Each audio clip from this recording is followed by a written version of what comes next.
Suatu pagi di RW 007 Jalan Hibrida 4, Kota Bengkulu, tampak warga dengan aktivitas seperti biasanya, tanpa memikirkan kejadian alam yang akan menimpa mereka. Masyarakat setempat ada yang bekerja sebagai PNS, ada petani, dan ada juga ibu rumah tangga. Untuk mencari nafkah keluarganya pada hari itu, masyarakat sedang beraktivitas seperti biasanya.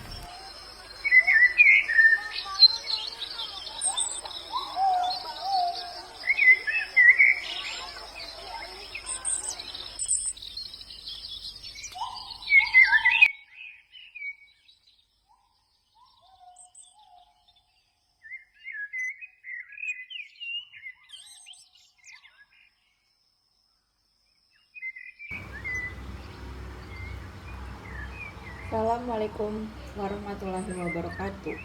Warga RW 007, sesuai janji kita kemarin, ada seorang mahasiswi dari keperawatan ingin membantu kita dalam menangani keadaan banjir yang sering terjadi. Ade ini akan mensosialisasikan bagaimana cara pencegahan banjir dan bagaimana jika terjadi banjir pada daerah kita ini. Baiklah, tidak usah berlama-lama, kepada Ade saya persilakan.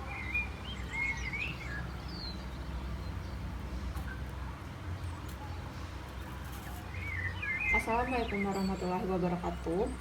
Waalaikumsalam. Sebelumnya, perkenalkan ibu-ibu dan bapak-bapak. Nama saya Intan Putriantiani dari mahasiswi Keperawatan Negeri Andalas.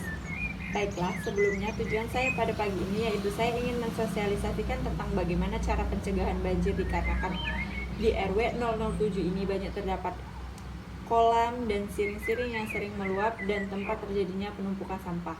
Pada pagi ini, yang pertama ingin saya sampaikan yaitu bagaimana kita dapat mencegah terjadinya banjir. Ada beberapa cara yang dapat warga lakukan mulai dari diri sendiri. Yang pertama yaitu membuang sampah pada tempatnya. Yang kedua, menanam pohon atau tanaman di sekitar rumah.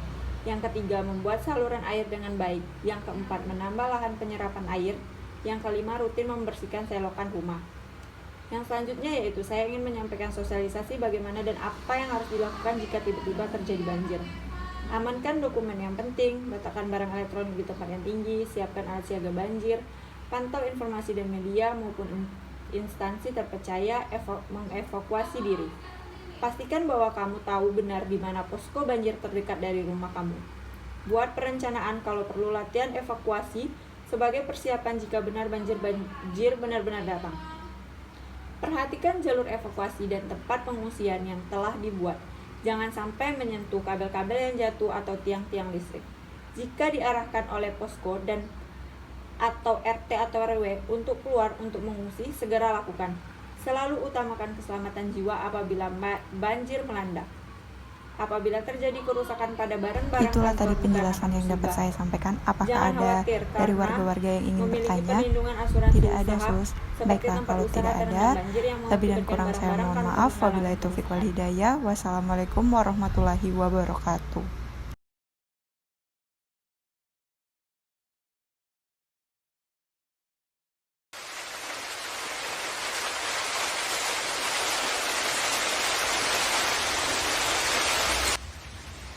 Selama 3 hari berturut-turut terjadi hujan lebat.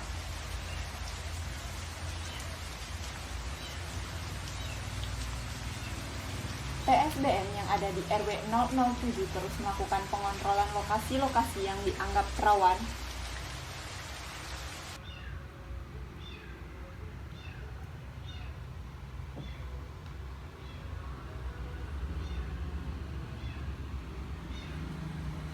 pada tanggal 11 Agustus 2021 sekitar jam 08.08 WIB, tampak dari jalan raya, sungai, dan saluran irigasi sudah terlihat penuh dan membawa materi-materi kayu kecil serta sampah-sampah.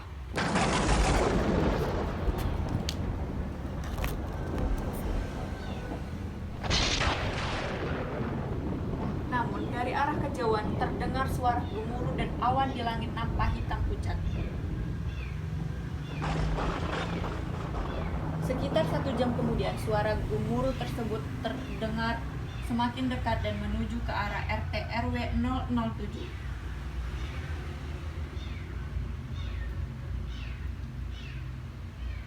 Aliran air sungai semakin tinggi dan deras, bahkan sudah meluap ke permukaan. Menyadari tanda-tanda tersebut, sejumlah warga segera bersiap-siap untuk melakukan pengungsian ke tempat yang aman.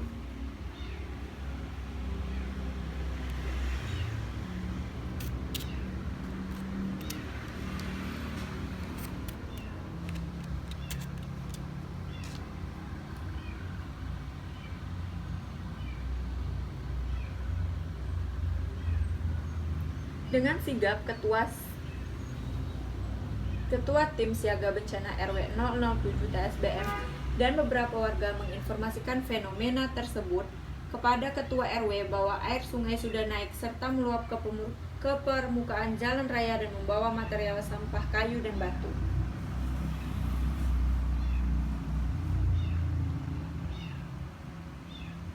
Berdasarkan laporan tersebut, Ketua RW dan Kepala Kelurahan turun langsung melakukan pengecekan terhadap laporan warga tersebut.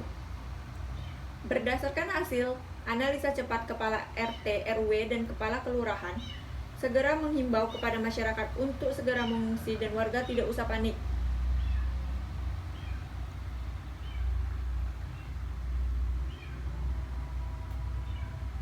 Dan membawa barang-barang yang penting.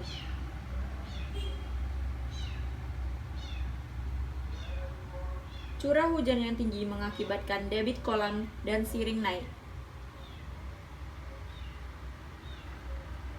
Setengah jam kemudian, setelah melapor ke camat, nampak dari kejauhan seorang anggota TSBM bersama beberapa masyarakat terlihat berlari dan berteriak, "Tolong, banjir, banjir!" Dengan sigap, warga yang mengetahui ancaman tersebut segera membunyikan kentongan dan sirine untuk memberikan isyarat sebagai tanda evakuasi.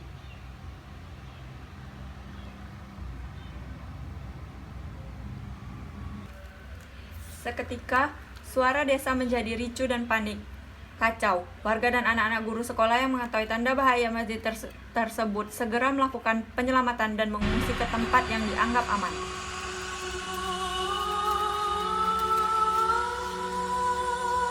Dan tidak lama kemudian, air sungai yang disertai dengan batu dan kayu besar datang menerjang jembatan, jalan, lahan pertanian warga, dan rumah warga. Suasana desa air berubah, air keruh mengenangi rumah-rumah besar dan kayu-kayu besar berserakan. Bahkan tidak sedikit kayu-kayu tersebut telah merobohkan rumah warga.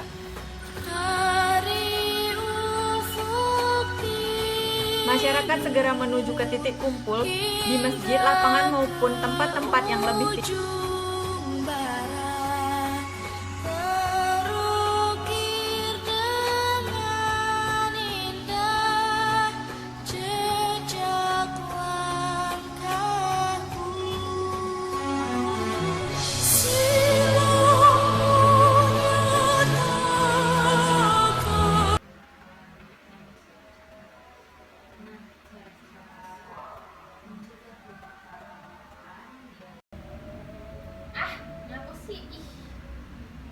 Itu di lokasi pengungsian sudah berdiri Posko Indo Penanggulangan Bencana yang menjadi pusat komando tim-tim yang sedang bertugas. Selain Posko Induk, fasilitas yang sudah ada di lokasi pengungsian antara lain yaitu rumah sakit lapangan,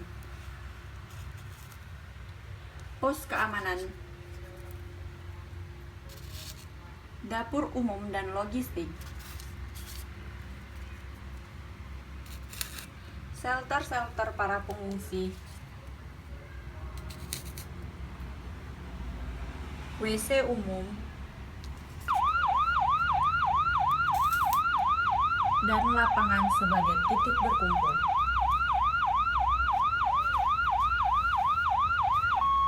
Lalu lalang ambulans yang sedang memobilisasi korban bencana dan tim kesehatan.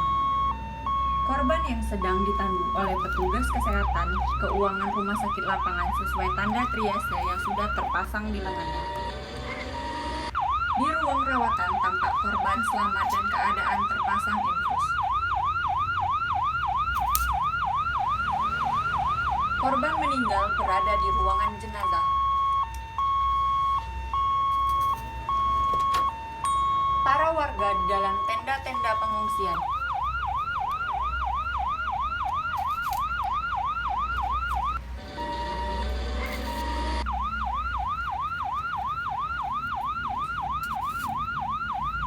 Ada juga petugas di dapur umum yang sedang memasak.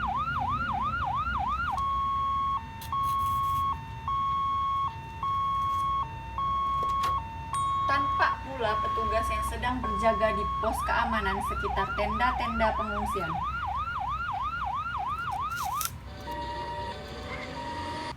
Para pengungsi sedang antri di depan WC umum.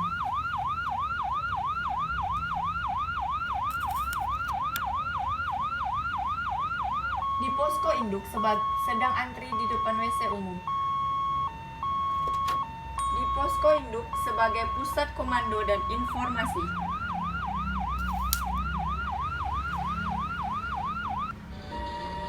Tidak sedikit pula warga yang berkumpul di lapangan. Beberapa hari pasca kejadian banjir, intensitas air sudah mulai menurun dan kembali normal. Banyak warga yang beranjak kembali ke rumahnya masing-masing untuk berbenah hal yang sedikit saja masih bisa bertahan di lokasi pengungsian. Para relawan melakukan pendampingan mental pada kelompok rentan untuk mencegah trauma stres di lokasi pengungsian.